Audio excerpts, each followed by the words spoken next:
Hateful attacks. The woman now under arrest for targeting Asians in Queens.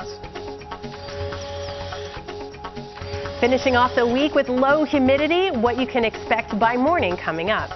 Laughter returns to the city. New York Live with how comedy shops have survived the pandemic. This is News for Now for July 23rd. I'm Matt Brickman. A woman in Queens is now behind bars for a spree of violence, targeting Asian Americans seemingly at random.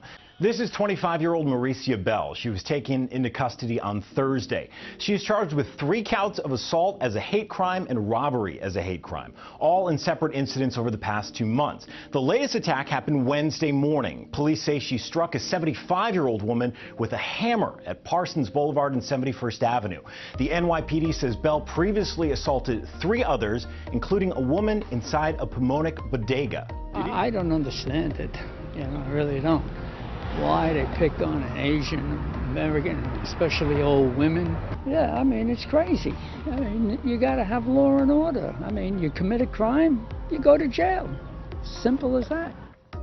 Cops tell us Bell has 5 arrests on her criminal record, including an assault as a hate crime back in March. We want to warn you that the video for this next story is disturbing and tough to watch, but police need your help identifying the group behind a brutal assault in Harlem. They pushed a 61-year-old woman off her walker, then beat her up. Here's that video.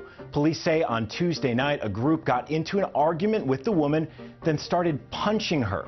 You can see her walker nearby. She eventually fell to the ground where they kicked and hit her. One woman kept hitting the woman with a pot.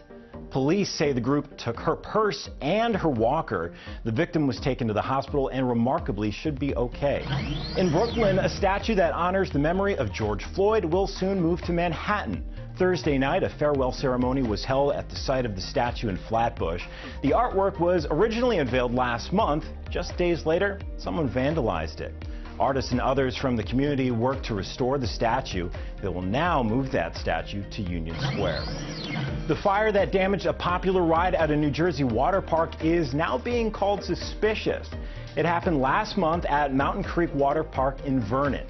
Cell phone video shows heavy black smoke and flames coming from the park's high anxiety attraction. The park was closed at the time and no one got hurt. Police did not give any details on the cause of the fire and said it remains under investigation. The big concert that's planned for Central Park next month won't be the only show to celebrate the city's homecoming week.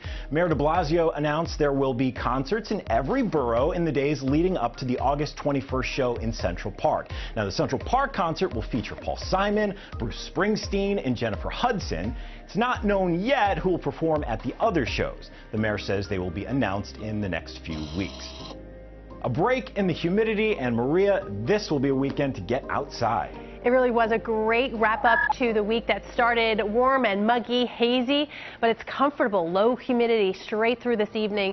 May amount to a few sprinkles, otherwise a cloud from time to time, but as we get in through tomorrow morning, should be clearing out nicely and starting off the weekend on a dry note. So that's some great news there, and also great because you have nice visibility for that bright, beautiful moon, officially full overnight tonight. The full buck moon, because bucks are in full antler growth, also known this month as the full thunder moon, because July, summer thunderstorms. So if you happen to be peeking out the window late tonight, early tomorrow, you're going to catch a glimpse of that bright, gorgeous moon. Otherwise, it is cool, it's quiet tomorrow, 65 degrees to start your day. Still looking at 50s outside the city from Clinton, Sussex, Poughkeepsie. 57 degrees will stay in the 60s from Long Island and down the shore. After a rough year, everyone needs a laugh. New York Live with the comedians and comedy shops that have weathered the pandemic. Comedy is back. Caroline's Here was the first major live entertainment venue to open up in the theater district, and now with so many clubs open, comedians are busier than ever. I don't know. I get insecure about like the little money that I make. Like I got stuck in this conversation recently with a couple of wealthy people. And one of them asked me how my investments were doing. I told them both avocados should be right by tomorrow. Matt, comedian, working comedian, talk to me what it was like locked down, like just kind of losing your job for a year, really. Yeah, it was tough. It was tough. It was tough for every comic. I did a lot of like social media stuff, but besides that, the actual business side and the performing, I mean, it's slowed down to almost a complete stop, you know. Going back to shows, people in person, how do you feel just getting back to how it once was? Yeah, it's weird because you have this, I'm sure you know, like you get this thing of like, can I still do this? Yeah. You know, it's like a little scary, but once you get up there, it's cliche, but it's really like riding a bike, you know, like the first, maybe in the very beginning you're a little uneasy, but then it just kind of picks back up and you kind of get, you know, you get the rhythm back and you're all right.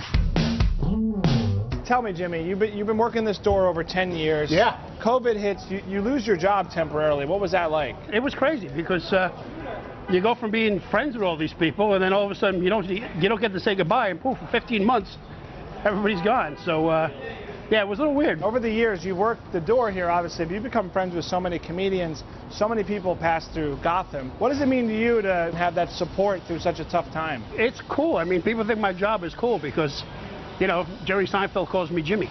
You know, like he knows your name. I go, yeah, it's kind of cool. There are two words no one wants to be called: fat and lazy. Now those words are the focus of a 3-story high billboard smack in the middle of Times Square. News 4's Adam Harding spoke to the business owner whose message is prompting claims of body shaming.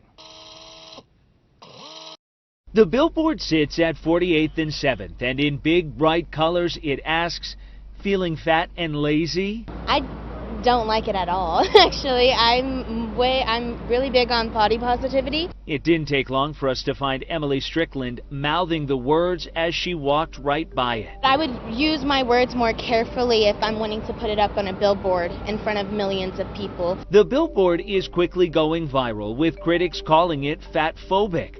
Actress Jamila Jamil this week shared a photo on Instagram with the caption, "Why though?" What kind of response have you gotten since the billboard went up? You know, it's mixed. The woman behind it all is online wellness coach Deborah Capaccio. Did you expect any backlash when you made the billboard? Of course. The billboard is promoting her business aimed at helping women lose weight, a program, Deborah says, that focuses on the mind first, body second. I used those words specifically because when I interviewed hundreds and hundreds of women last year and specifically asked them without prompting, what are the names that you privately call yourself?